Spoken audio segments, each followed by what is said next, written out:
summarize the major developments during the previous month, during the month of March. We can see spring is coming. It's lovely weather here in Geneva. I guess it is also in your respective countries and cities worldwide. We have the new dynamism in digital policy, and as you will see, it was quite an interesting and busy month. And as always, you can consult Internet Governance Barometer for the last month.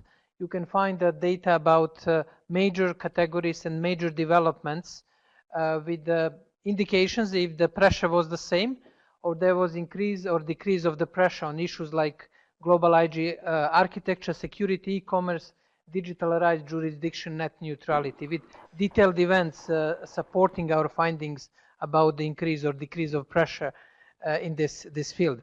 We'll proceed in our regular way. We will go through the we'll select 5 trends out of all of these developments that you can consult here and in the monthly brief, in the barometer page, or on our website. We'll select 5 major trends. We'll also do the summary of the major events that are ahead of us in April. Therefore, you can use it for planning purposes.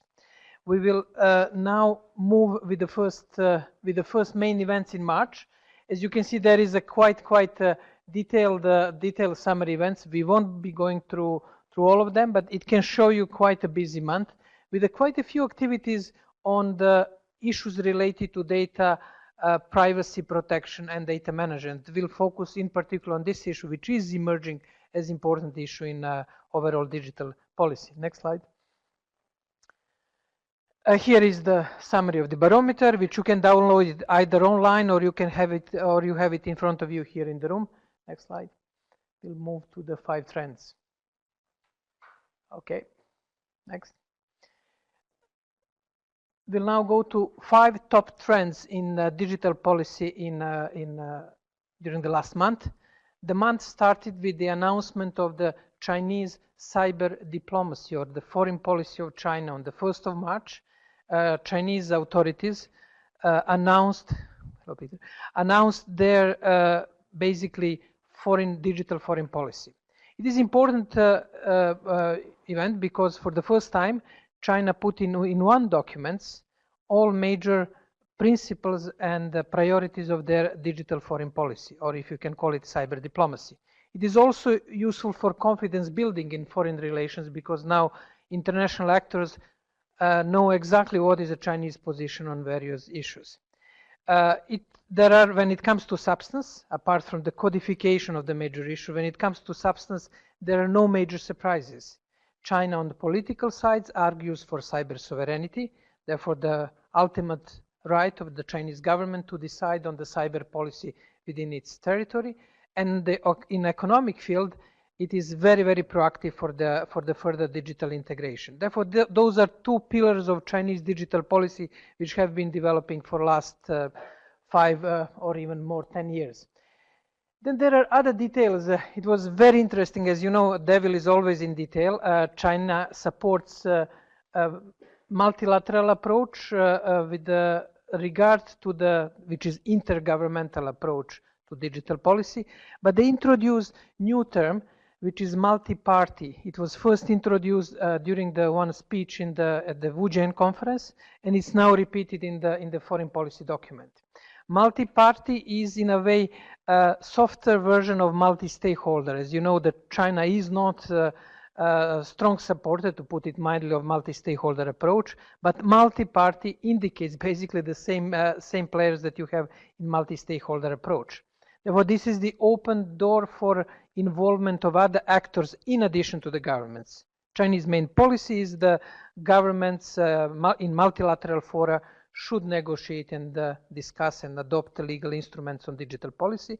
But through this multi-party approach, there is opening for the participation of different actors, mainly what is clear in document, participation of different actors, other actors, according to their respective roles and responsibilities. Therefore, they're basing it on the WSIS, World Summit on Information Society Tunis agenda, which specified that other actors, academia, civil society, business, should participate within their respective roles and responsibilities. This is a Chinese approach which is reiterated. The slight innovation is multi-parties approach. They then recommend the basic resources should be equitably distributed and critical infrastructure should be managed jointly. Still slight criticism of the current status of ICANN. While China is involved in the ICANN processes, it involves in the Government Advisory Council, it still thinks that there are some issues that should be addressed, especially related to jurisdiction. And it indicates that ICANN still needs to be a truly independent international institution. This was the first, not that visible trend which marked the beginning of the month of the 1st of March. Second, next slide.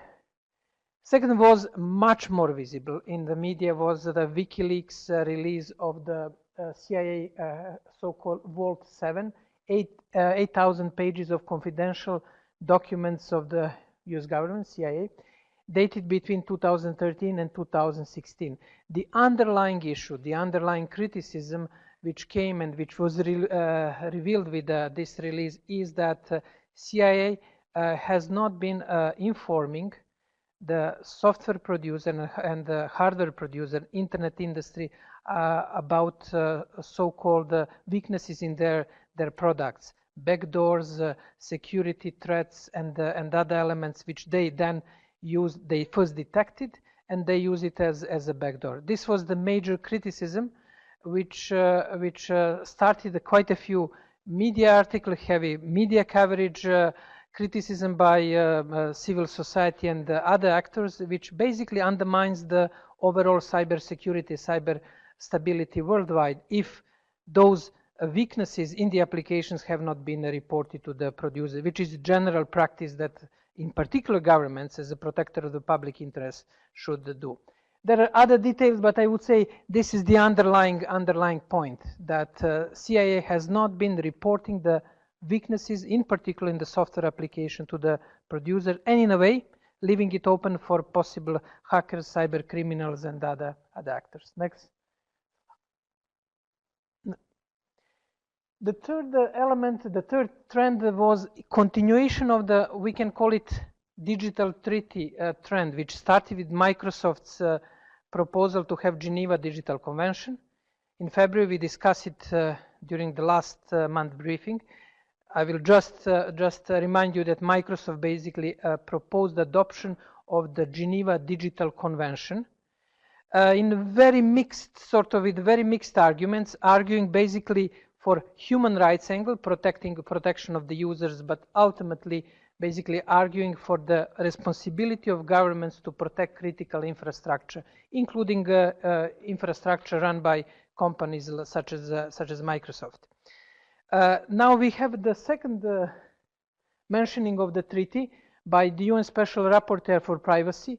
He proposed the adoption of a surveillance treaty, which will basically limit the surveillance rights and possibilities for the governments worldwide. As you know, the espionage per se is not legally prohibited. International law doesn't prevent the use of espionage as one of the tools of foreign policy.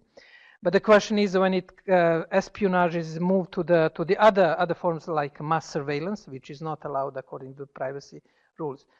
The special rapporteur on the privacy rights basically sent the message that current legal instruments, including UN conventions, including covenant, are not sufficient to prevent surveillance, and he argued that there is a need to adopt surveillance treaty. There will be, after the Digital Geneva Convention, now we have surveillance treaty. There is a momentum, more and more actors from different corners, from the private sector, not through the traditional government angle, from private sector, now from the, let's say, academia, civil society, UN Special Rapporteur, are basically asking for the treaty that will regulate, in particular, questions related to security, data, and surveillance. This is the third major trend in March, which is continuation from the previous trend in February. Next.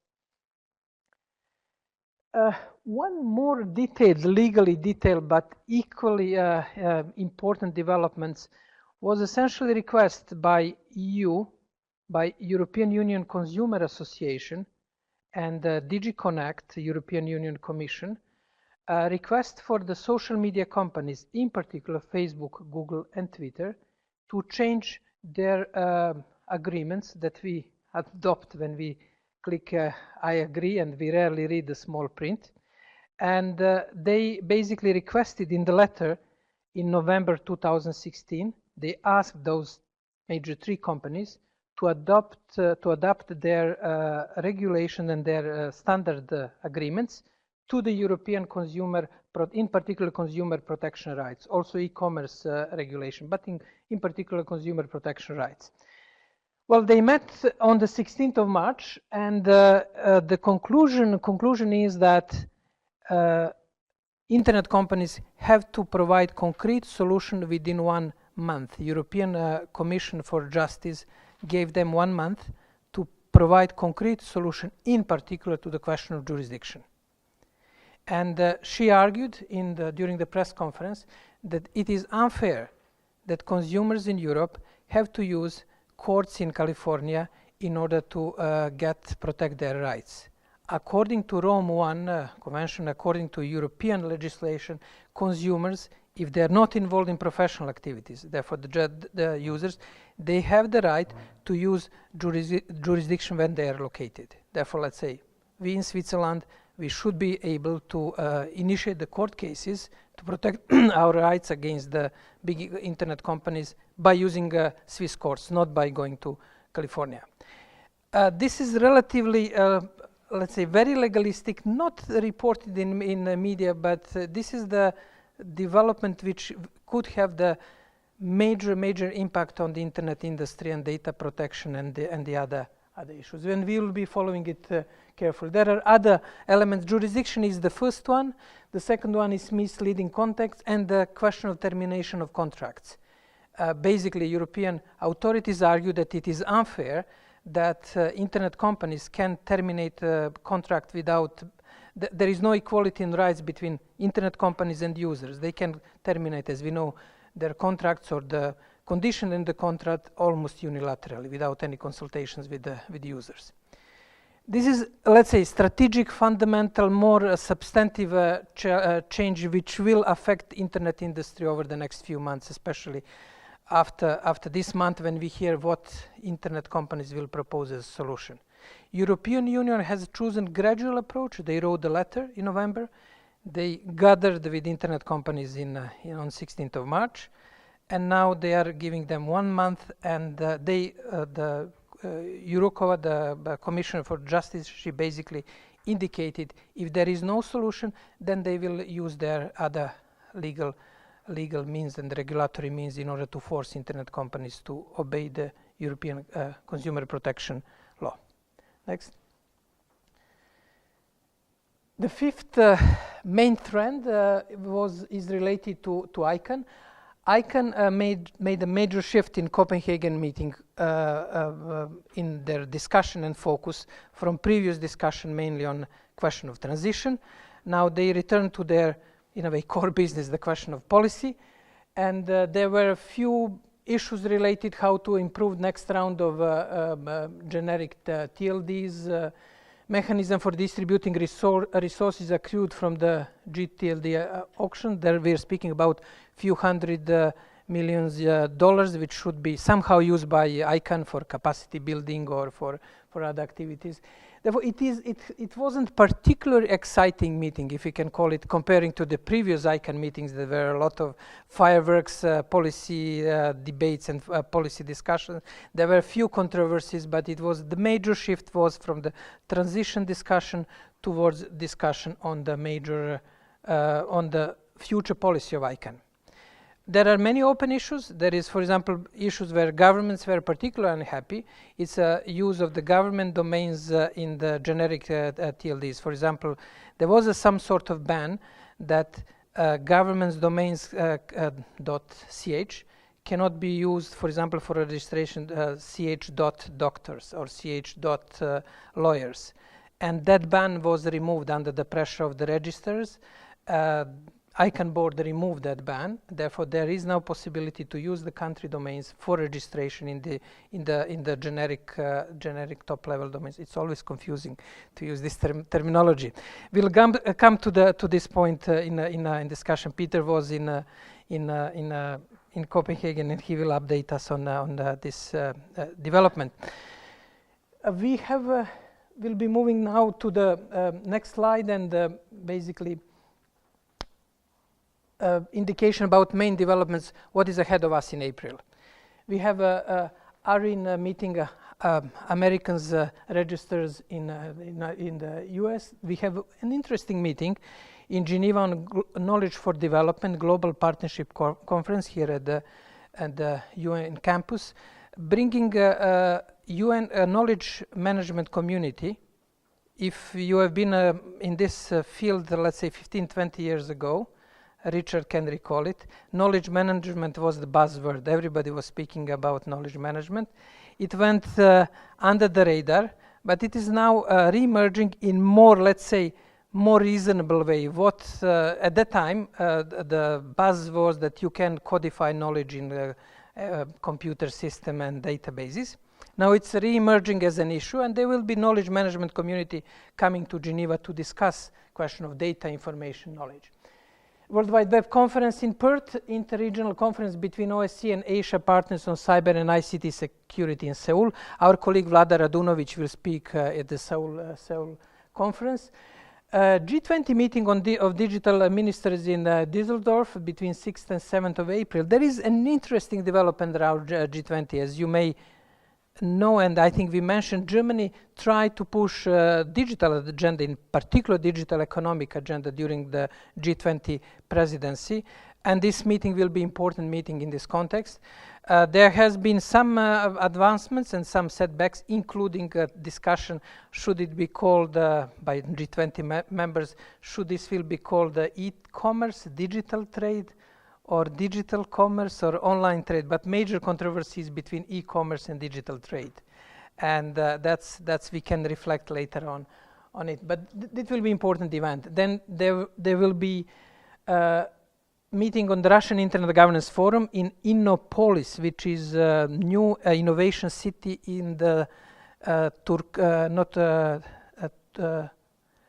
where is the republic, Russian Republic, where the capital is Kazan? Could somebody help me with it's not Turkmenistan, it starts with a T, but it is one of the Russian republics with where they developed the new city, ICT, Tatarstan. Thank you. In Tatarstan, where they developed the new innovation city, Innopolis.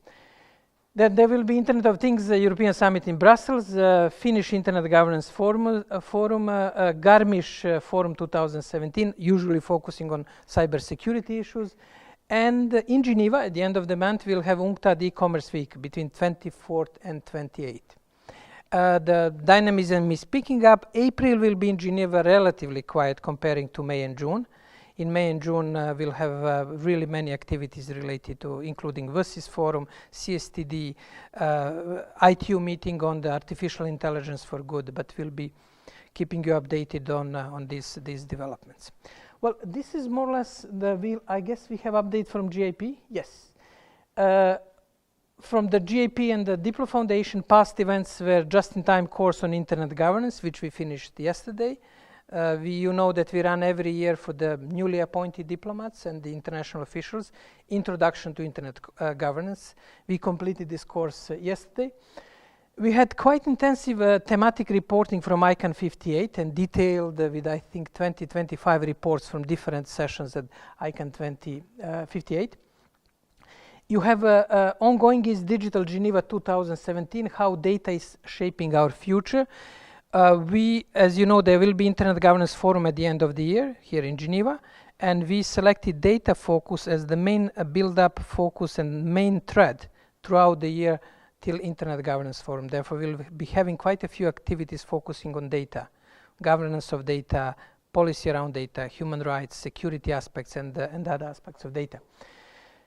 In April, May, we'll have a training for new assistant curators, people who are basically keeping this GIP Digital Watch updated. We have the community of people worldwide who are following 41 issue and writing updates on the jurisdiction, trade, human rights, and other issues. And we'll have a course on digital commerce starting for diplomats here based in Geneva. Therefore, you're welcome to join us.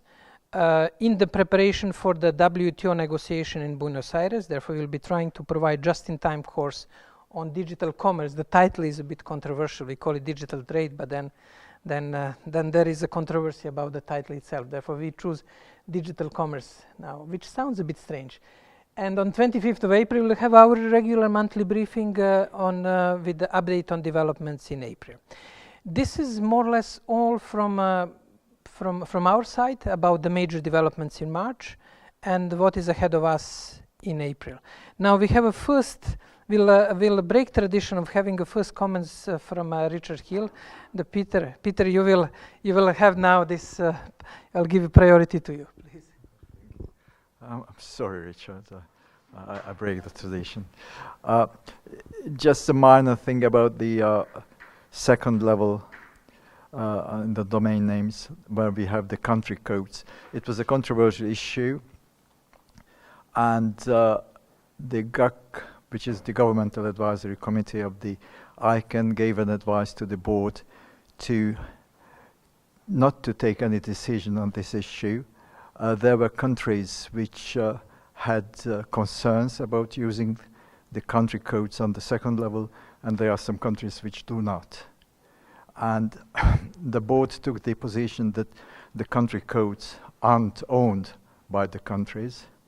They have been allocated by ISO, the International Standards Organization, and they can be used without any further ado.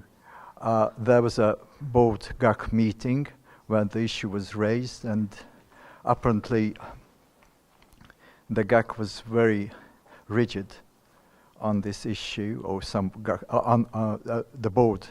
board members were very rigid on this issue, and but it was clear that there should be more negotiations, and the GAC reiterated its advice on the second level, saying that the board should stop allocating or delegating rather the country codes on the second level, and until there is some agreement on this issue. So basically, some countries have concerns, other countries do not, and probably we should also consider the countries which do have concerns. Thank you, Peter. Just to recontextualize discussion. Discussion is a quite fundamental discussion around the issue if domain name as such, any domain name, is property or not. There are arguments, we won't go into this direction. Therefore, if, for example, our domain name diplomacy.edu is a property of Diplo Foundation or not. If domain that you registered is your property or not. There are the arguments for and against. And then, therefore, I would say the ICANN and the registrars are focusing mainly on the issue that it is not property. But there are some arguments, this is a property because it can be part of your assets. One can generate income from that if it is the financial operation. Therefore, this is open issue, and I'm sure that in particular US courts in the future court cases around the domain names will have to revisit this issue. It was discussed partially during the famous Iran case when the few activists of the Iranian opposition requested ICANN to redelegate Iranian domain name, national domain name, to the people who lost their property after the change of the regime in Tehran. And there was discussion about if the domain name is a property or not, but it hasn't been concluded. At that case, the request, the legal claim was refused of the Iranian opposition movement, but that issue will be on the table. It's not theoretically resolved and it's not practically resolved yet. I'm sure that Richard can add a few points. Oh, there is Mike. Thanks. Yeah, I just wanted to stress another Richard point. Hill. Richard Hill speaking. I wanted to stress another point that Peter made. The codes in question are the two-digit ISO country codes like CH. I mean, those are established by a private organization, which is ISO, which is non-governmental. I could see the governments would have a better case if they were talking about the 3-letter codes which are published by the UN, which is an intergovernmental organization, or the official country name. Has that come up? What happens if somebody tries to register Afghanistan.doctors, for example? That perhaps would be a more interesting discussion to have. Then I had a separate comment coming back to the CIA revelations. You're correct. One of the big things that was talked about is the fact that the CIA is apparently, allegedly stockpiling the information and not alerting the companies to get rid of it. Yeah. The other point that was made is that allegedly, again, they lost control of the stockpile. So the stockpile was actually out on the open market and available to ordinary cyber criminals and not just to espionage agents, which underscores the fact that even if you trust the government, you can't trust the government not to leak the information unwillingly because somebody inside the government decides they're going to make money by taking that out and leaking it. And so it was allegedly they lost control before the leak. It wasn't the leak that caused the loss of control. It happened before that. Therefore, it was proto-leak. Yeah. Or mega leak or whatever. Yeah, well, it wasn't leaked. They lost control, but that wasn't public knowledge. It's just people who were in the know were able to get that stuff on the black market, and then the revelations show that had happened. Thank you, Richard. Do we have, Roxana, any comment, question from online followers? Hello, also from the online participants. We have a very vivid discussion here with over 40 people joining from different parts of the world. Let me start with a quick update from Nigel. He's saying that in Copenhagen at the ICANN meeting, there was also a major discussion on privacy and data protection with guests from the EU and Council of Europe.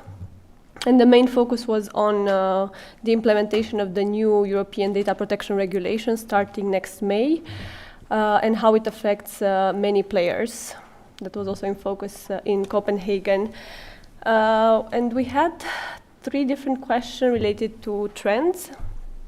The first one is an underlying question: how do we define critical infrastructure? The question comes from Vafa, and for her it's also important to look at data centers as part of this critical infrastructure. On the question of cyber diplomacy of China, we have Katerina commenting from the UK. I was wondering to what extent this is related to translation and differences in culture. Does it make a practical difference to use multi-party versus multi-stakeholder? And a third question from India, from Amrita, on developments regarding the EU asking social media companies to change terms. Do you foresee this development to have any impact on the social media companies changing their terms globally? If yes, what kind of changes should be expected? Thank you. Good. Let me start with the first question about China. That could be related to the differences, but I don't think that this is lost in translation because this was carefully translated and it is signaling basically, yes, we are ready to have the other stakeholders around table, but we have to have it according to the slightly different rules than traditional multi-stakeholder approach. That's more or less the message of this document. I wouldn't say that there was the question of confusion. There is a question of the cultural context, probably in defining how far multi-stakeholders should and can participate in the meetings. But this is the topic for the different debate. The second question is critical infrastructure. This is true that critical infrastructure is nationally defined. And it's defined on the national level mainly by cybersecurity strategies. And there is no agreement what is a critical infrastructure. There are some academic discussion, what are the key points, whether just the cables that carry the let's say internet traffic, or is it critical infrastructure, the whole ICANN related, the system related to domain names, root servers, and the other parts of the global internet system. What about data centers? This is a good point. Countries are defining it differently, and we can make a pointer. We can send a link in the follow-up to the briefing to the quite comprehensive survey of different definitions of the critical infrastructure worldwide, from China to the United States. And this is one of the debates at the UNGG, governmental group of experts. While there is agreement that the critical infrastructure shouldn't be attacked by by using national cyber capabilities, there is lack of agreement what is a critical infrastructure. Therefore, there is agreement that it should be in a way protected and excluded from any sort of cyber activities. But then the controversy starts when the issue is open about the scope of the critical infrastructure. Third point is about the EU. What we can learn clearly is that whatever is decided in Brussels and in the European Court of Justice in particular, it's carefully followed worldwide. And usually European Union is probably the only actor, apart from the US anti-monopoly authorities, that can challenge the power and position of the major internet companies. And it is not surprising that the major lobbyist of the strongest lobbyist capabilities of the internet companies are basically based in Brussels. Facebook has a big office, Apple has a big office, Google and other actors. Therefore, whatever is decided in Strasbourg or Luxembourg or Brussels is followed carefully worldwide. Right to be forgotten is one example, which then was copied in quite a few countries worldwide, recently Indonesia.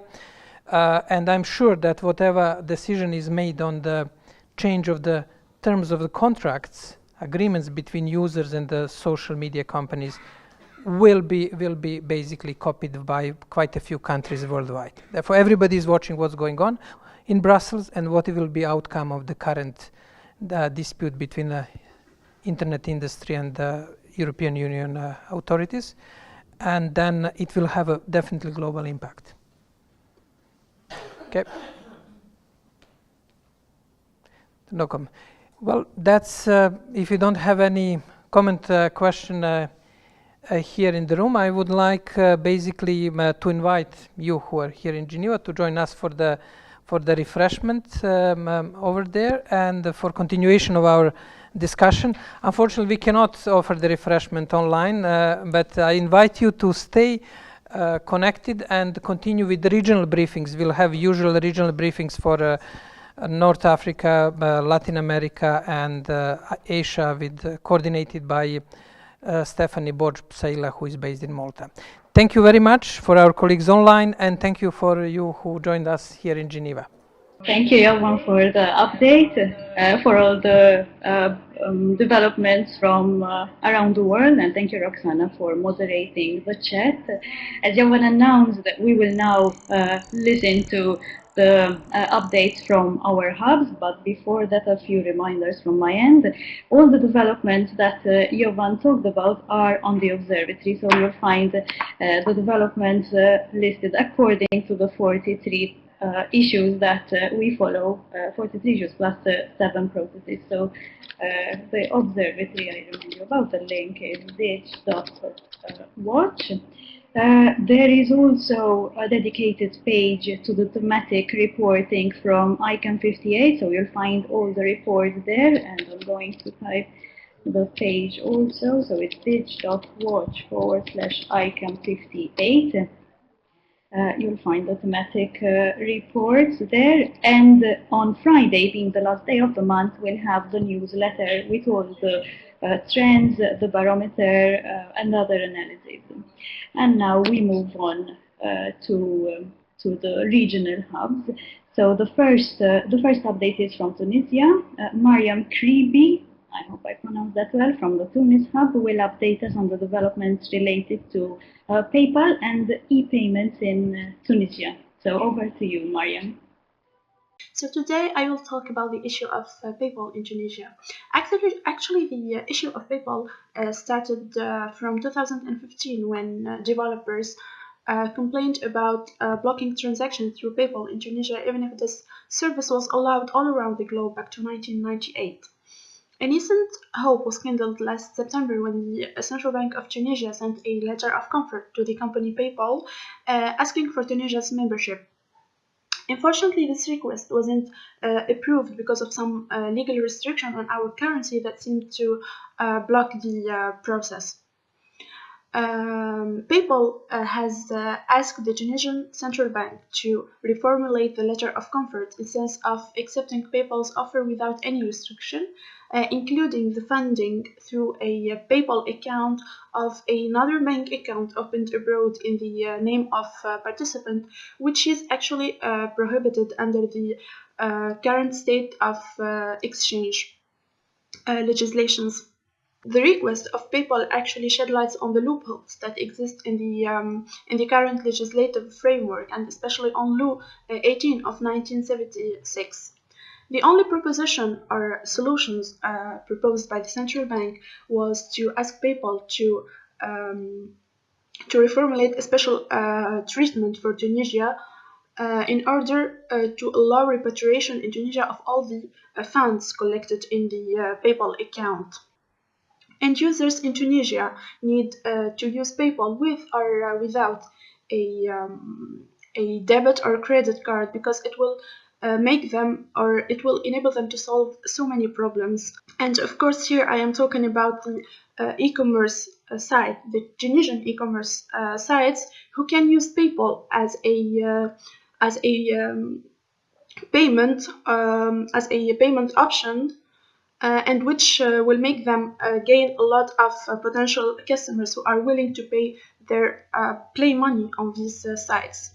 Of course, in the end, we need to put emphasis on the need for new legislations that meet the aim of Tunisian citizens to open up to the e-commerce. Such legislations are considered to be an urgency, since we are unfortunately at the risk of missing the wave. So that's all for today's briefing. Thank you for your attention and goodbye.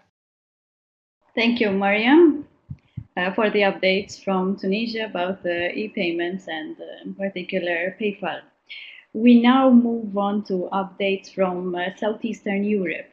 For those of you who are from the region or are interested in the region, there is an ongoing discussion in another room. And I'm sharing with you the link, so that leads you away from this room, but to follow and to participate in the discussion on Southeastern Europe development.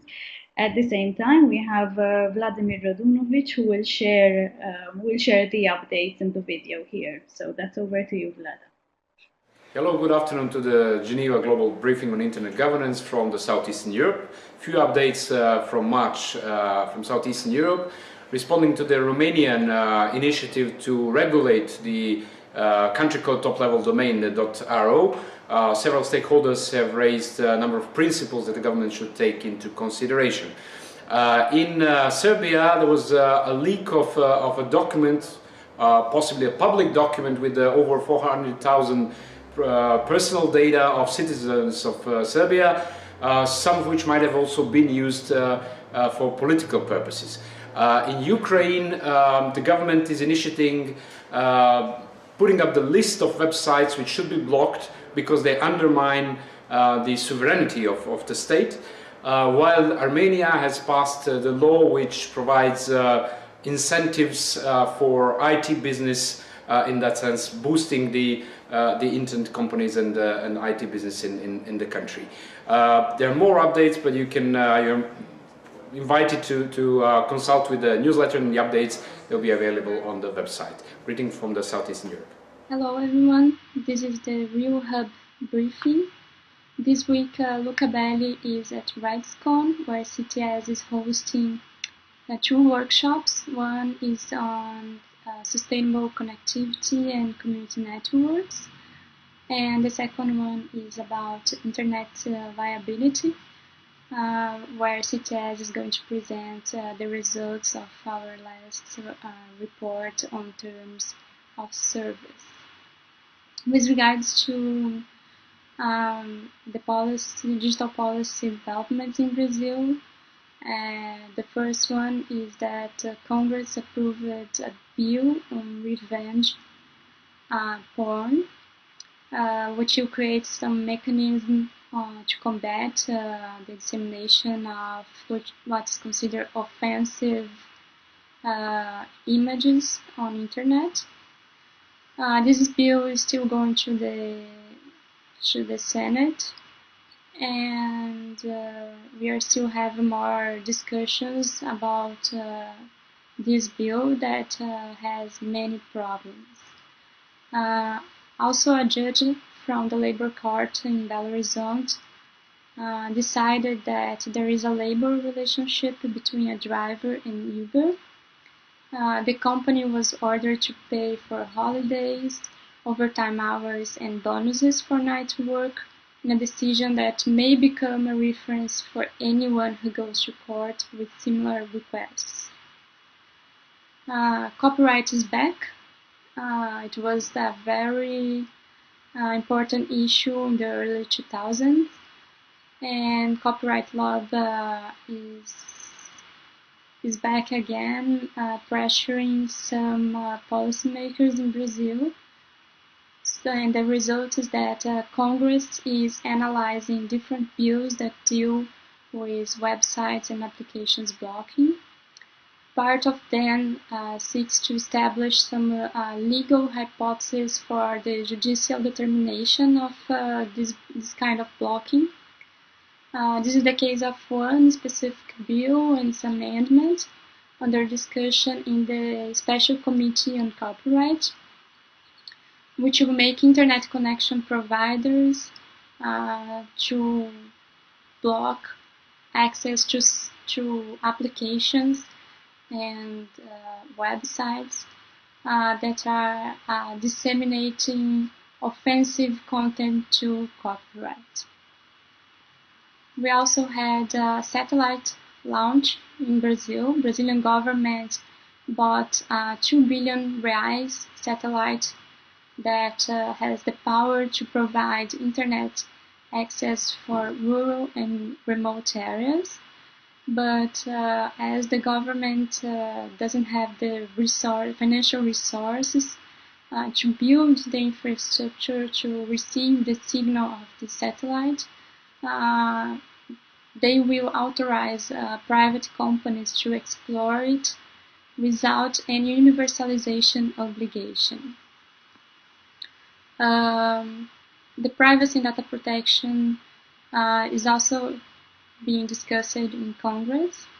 The Science and Technology Committee is organizing a series of public hearings, and we had the first one 2 weeks ago on the concept of personal data and anonymization. So we are hearing more about that in the next months.